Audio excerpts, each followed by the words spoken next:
Mi punto de acción en todo esto de la medicina es hacer investigación. Yo no hago clínica, yo hago investigación básica e investigación aplicada. Dentro de toda esta investigación básica y investigación aplicada, comencé estudiando los efectos de la hipoxia sobre el sistema cardiovascular y luego fuimos avanzando más y hemos llegado a realizar una investigación en la cual hemos logrado entender cómo es que los pacientes obesos tienen problemas con hipertensión pulmonar. Y esto es lo que les voy a mostrar el día de hoy. Lo primero, ustedes, más que yo como endocrinólogos, conocen lo que es obesidad, conocen los índices de obesidad y todas estas cosas que ustedes manejan. Esto es importante conocerlo para los pacientes que ustedes manejan, que al final de la exposición van a darse cuenta por qué estamos relacionándolo con la obesidad. Aquí este gráfico nos muestra cuáles son los cambios fisiológicos a nivel cardiovascular con la obesidad. Y si ustedes se dan cuenta, aquí al lado derecho de ustedes, en el gráfico habla de problemas a nivel de corazón derecho, ¿sí?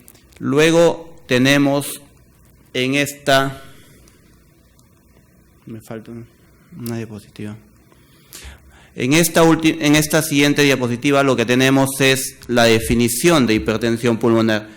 Nosotros, para poder saber de qué estamos hablando en este momento, tenemos que saber que hipertensión pulmonar es un problema a nivel vascular, a nivel de la arteria pulmonar. Se inicia a nivel de la arteria pulmonar con un crecimiento del endotelio y del músculo liso a nivel de la arteria pulmonar. Esto me va a producir cambios a nivel del corazón y esto me va a producir cambios a nivel de la resistencia vascular. Todo esto va a conllevar a que lo que ustedes ven aquí, ustedes ven en el lado derecho un corazón normal y ustedes ven aquí al lado izquierdo un corazón de un paciente que tiene hipertensión pulmonar.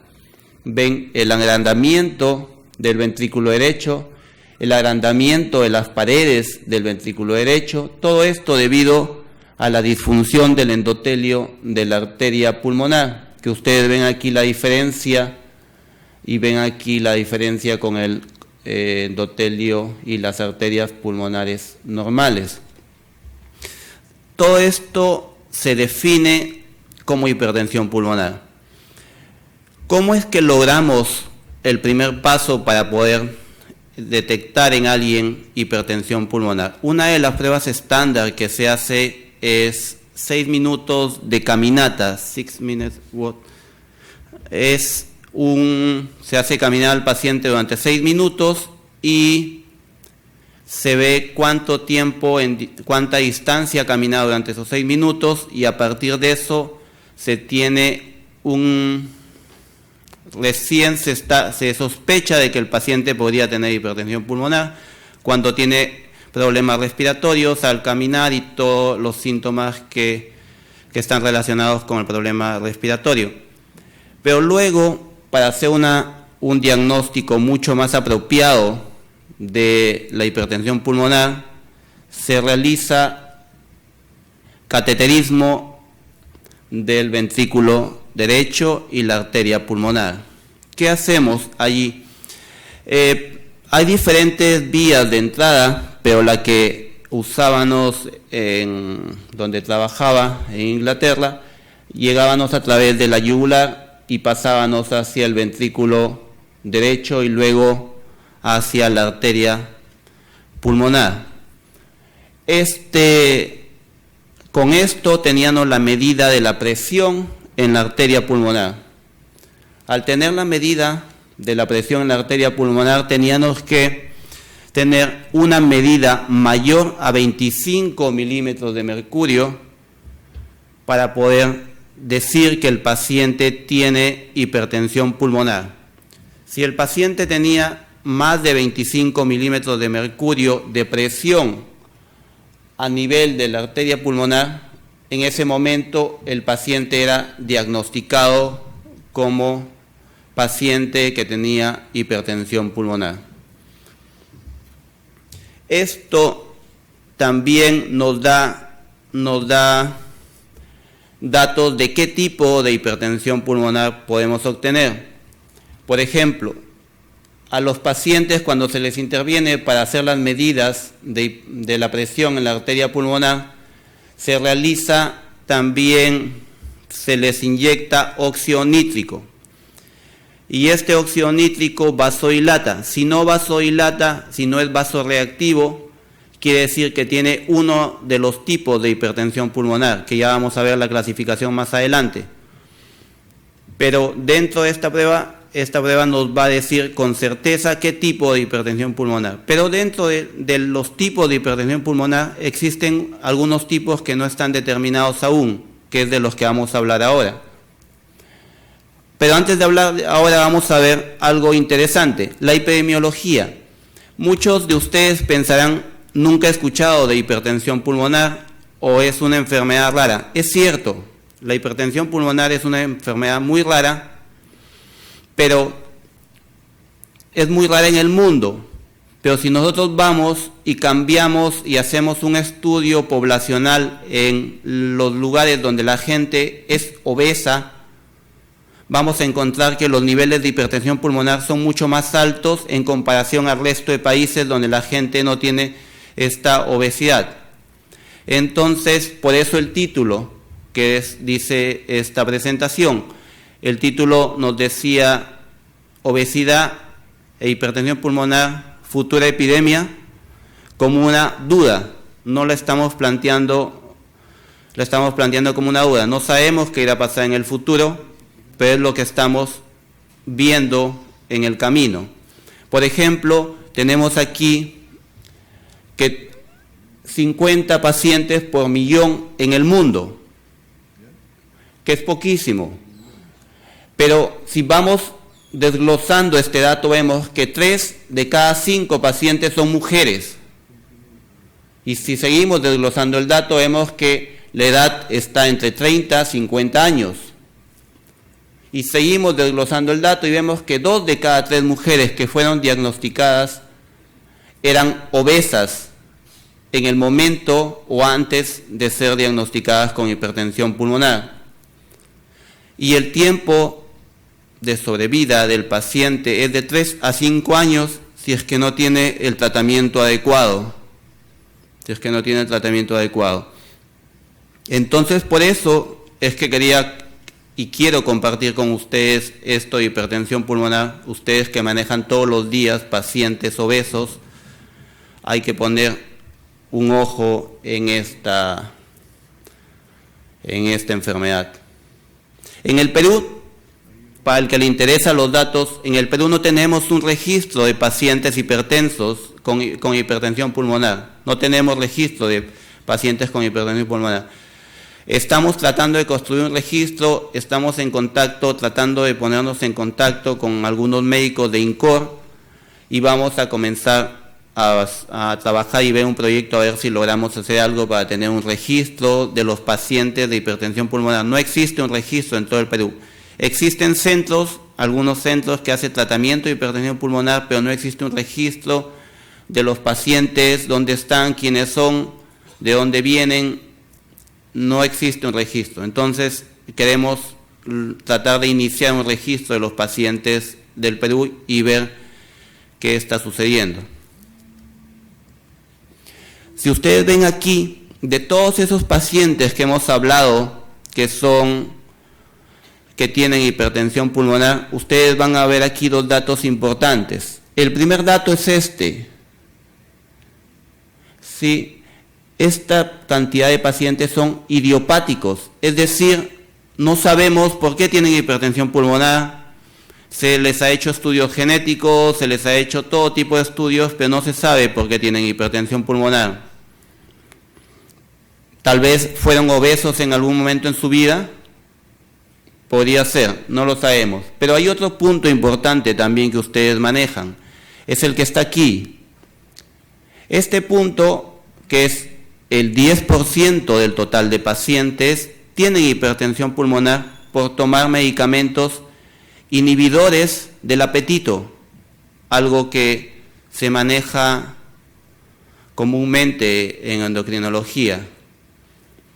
Medicamentos inhibidores del apetito, y el 10% de estos pacientes de hipertensión pulmonar han sido pacientes que han tomado medicamentos inhibidores del apetito. Entonces tenemos dos puntos, tenemos los idiopáticos, que son los que estamos estudiando para ver si tienen alguna unión con la obesidad, y los obesos declarados y que tomaron en algún momento de su vida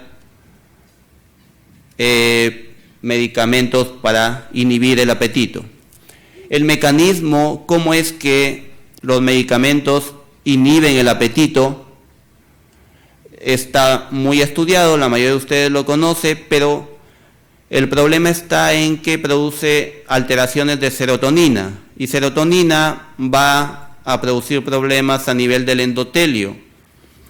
Y lo importante aquí, que cambios en el endotelio que han sido estudiados, el endotelio vascular de la circulación sistémica puede ser reversible.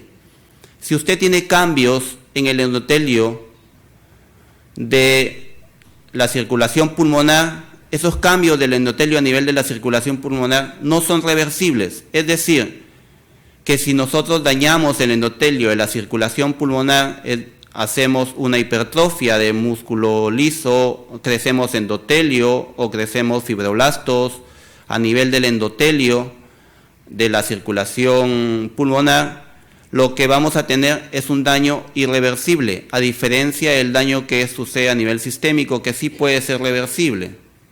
¿Sí? Entonces, ahí está el punto por el cual es importante tener en cuenta esto. Y luego, este gráfico, esta clasificación que no se ve muy bien, pero tenemos por aquí los idiopáticos y tenemos por aquí los que están expuestos a hipoxia. De nuevo, regresamos a los pies a nuestro país y tenemos mucha gente, gran parte de la población peruana vive a más de 2.500 metros de altura. Están normalmente expuestos a hipoxia, y nosotros los peruanos, los quechuas, no estamos adaptados genéticamente a la altura, estamos adaptados fisiológicamente, a diferencia de los Sherpa en la India, que sí están adaptados genéticamente y ellos no se enferman en altura. Nosotros los peruanos estamos adaptados fisiológicamente, y esa adaptación fisiológica en algunos momentos produce enfermedades. No está estudiado cuántas personas están enfermas o tienen hipertensión pulmonar en las grandes alturas peruanas. Por ejemplo, en Puno, en Huancayo, no sabemos cuántas de esas personas expuestas a hipoxia han sido o están con hipertensión pulmonar.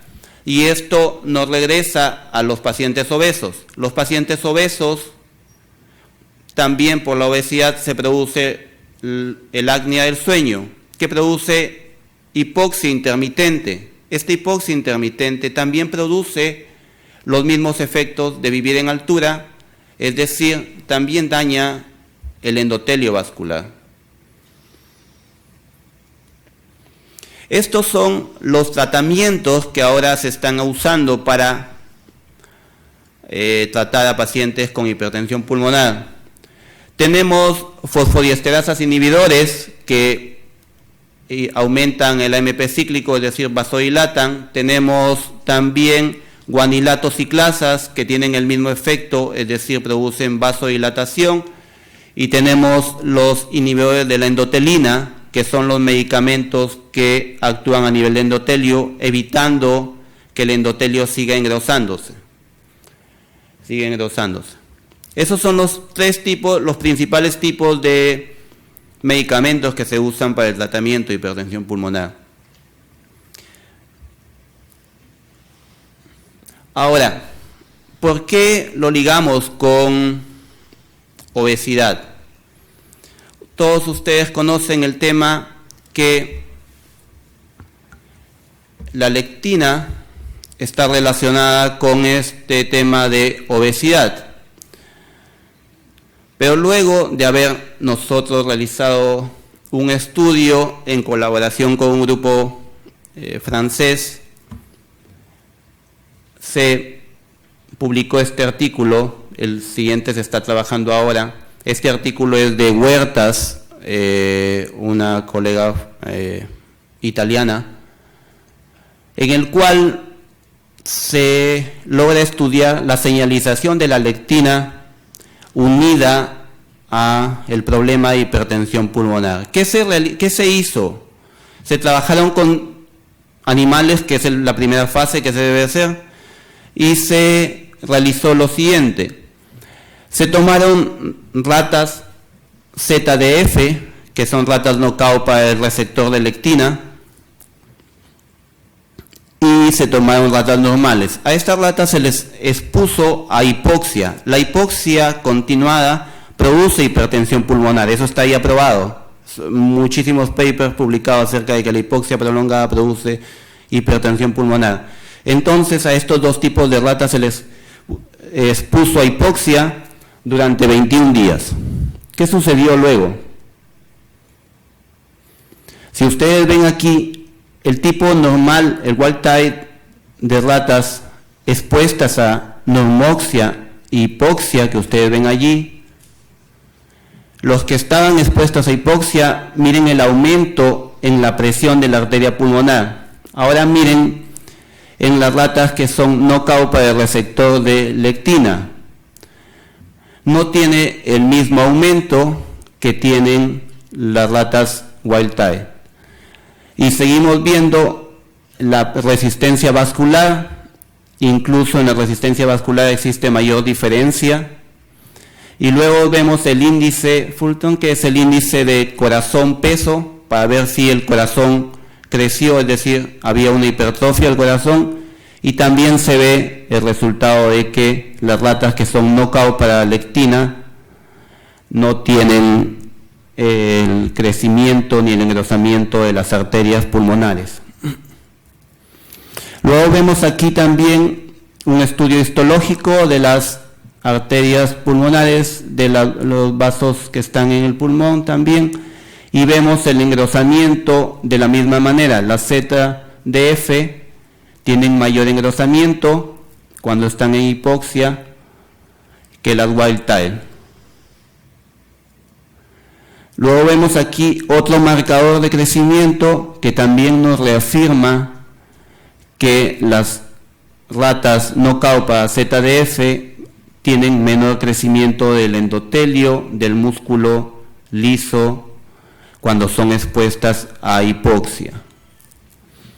Otro marcador de crecimiento que nos dice lo mismo, nos dice que las ratas knockout para el receptor, la ZDF, cuando son expuestas a hipoxia, no producen hipertensión pulmonar. Eso fue el estudio hecho con ratas knockout. Ahora, la siguiente parte del estudio fue realizada con ratones. ¿Qué se hizo? Ratones expuestos a hipoxia, ratones expuestos a normoxia, y a estos ratones se les inyectaba lectina, 0,3 microgramos de lectina se les inyectaba diariamente, intraperitonealmente, en normoxia y en hipoxia. Y veamos los resultados. Vemos los resultados que en ambos casos la inyección de lectina produce aumento de la presión del ventrículo derecho y el crecimiento del corazón. Entonces, tenemos como conclusión: